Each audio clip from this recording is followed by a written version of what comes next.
दोस्तों, जैसा कि हम सब जानते हैं कि नाग नागिन पर कई फिल्में बन चुकी हैं। इन कहानियों में एक बात सामान्य है कि नाग को मारने पर नागिन बदला लेती है।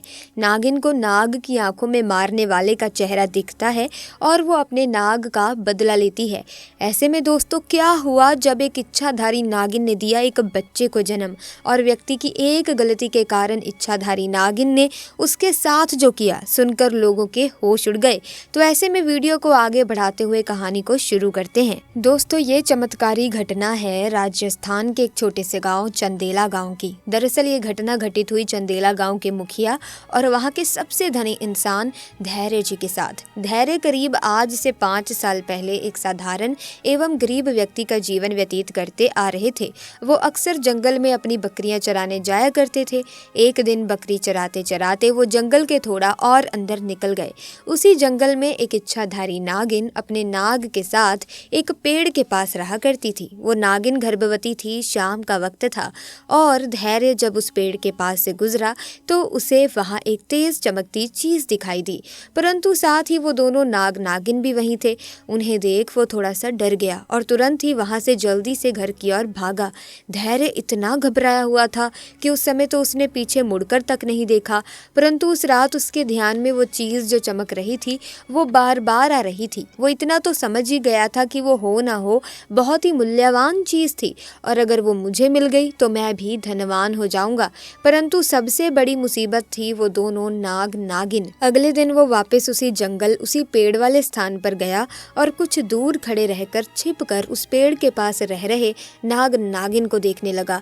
कुछ देर देखने के बाद उसने ध्यान दिया कि नागिन तो गर्भवती है। वो उस रात घर आकर सोचने लगा कि ये अच्छा मौका होगा, जब नागिन अपने बच्चे को जन्म देगी तभी वो नागमणि चोरी कर लेगा, क्योंकि उस समय नागिन कमजोर होगी। बस नाग को मारना होगा। दोस्तों, कहते हैं कि अगर किसी नाग के मुंह की तरफ गोबर मार दिया जाए तो वो अपना होश खो बैठता है। अब धैर्य हर रोज गोबर लेकर उस पेड़ के पास छुपकर सही मौके का इंतजार करने लगा। एक दिन वो मौका भी आया जब नागिन अपने बच्चे को जन्म देने वाली थी। तभी चुपके से धैर्य ने नाग के मुंह पर तेजी से गोबर मारा और फिर एक बड़े पत्थर से नाग को मार डाला। फिर उसने नागिन और उसके बच्चे को भी मार डाला और उस मणि को उठाकर जल्दी से घर की तरफ निकल पड़ा। परंतु उधर नागिन किसी तरह से बच गई थी और बस बेहोश पड़ी थी। जब नागिन को होश आया और उसने अपने बच्चे और पति को मरा देखा तो उसके दुख दर्द का ठिकाना नहीं रहा। वो उस समय गुस्से से पागल हुए जा रही थी और उसने धैर्य से बदला लेने की ठानी, परंतु मणि चली जाने के कारण वो अपनी शक्तियों का प्रयोग नहीं कर सकती थी। परंतु अभी भी वो अपना रूप तो बदल ही सकती थी। इधर धैर्य को जैसे ही मणि मिली उसका पूरा जीवन ही परिवर्तित हो गया। उसकी फसल इस बार काफी अच्छी हुई और काफी महंगे भाव में भी बिकी। उसकी तो जैसे मानो लॉटरी लग गई हो, क्योंकि जो भी वो धंधा कर रहा था उसे हर जगह से लाभ मिल रहा था और धैर्य को पता था कि ये सब उस चमत्कारी नागमणि का ही कमाल है।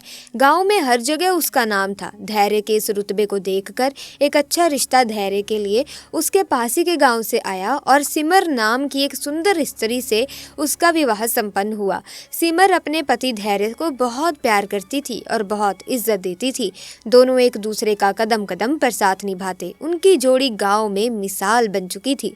उधर नागिन भी एक पुरुष का रूप धारण कर जीत नाम से धैर्य के यहाँ उसका मुंशी बन गया और धैर्य का विश्वास जीतने लगा। धैर्य भी जीत के व्यवहार और वफादारी को देख उसे अपने भाई समान ही मानने लगा। एक दिन सिमर अपने पति धैर्य के पास आती है और बताती है कि तुम पिता बनने वाले हो, मैं गर्भवती हूँ। ये सुन धैर्य की खुशी का ठिकाना नहीं रहा। उस दिन वो खुद अपने मुंशी जीत के पास गया और बोला कि देखो जीत, मेरा कोई भाई नहीं है, परंतु जब से तुम्हारा साथ मिला है तुम मेरे सगे भाई से भी कहीं अधिक बन चुके हो।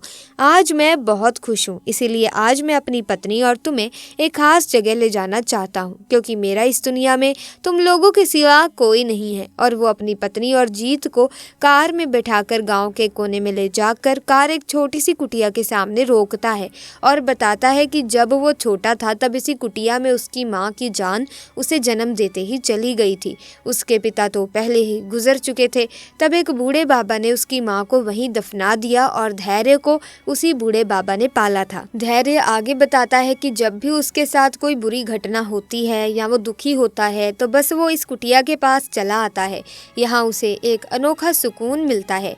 धैर्य आगे बताता है कि आज तुम दोनों को मैं इसीलिए यहाँ लाया हूँ क्योंकि तुम दोनों अब मेरी जिंदगी का एक अहम हिस्सा बन चुके हो। दोस्तों, ये सुन सभी की आंखों में पानी भर आता है। कुछ देर रुकने के बाद जब वे वापस पहाड़ी से होते हुए घर को जाते हैं तो अचानक उनकी गाड़ी पहाड़ी पर एक बड़े पत्थर से टकराती है। गाड़ी को जोर का झटका लगता है जिसके कारण धैर्य तो कार में ही फंसा रहता है, परंतु उसकी पत्नी सिमर पहाड़ से नीचे गिर एक पेड़ पर अटक जाती है और उस पेड़ के ठीक नीचे बहुत गहरी खाई थी। दोस्तों, वो रात कार्तिक पूर्णिमा की ही थी। जीत अपनी शक्तियां पाकर पुनः नागिन रूप धारण कर लेता है। धैर्य जीत को देखकर चौंक जाता है क्योंकि जीत अब नागिन में पुनः बदल गया था। वो नागिन धैर्य को बताती है कि कैसे ठीक इसी तरह वो भी स्थिति में फंसी थी जब धैर्य ने उसका पूरा घर संसार लूट लिया था उसके पति और बच्चे को मारकर, और आज मेरे पास बदला लेने का एक अच्छा मौका है।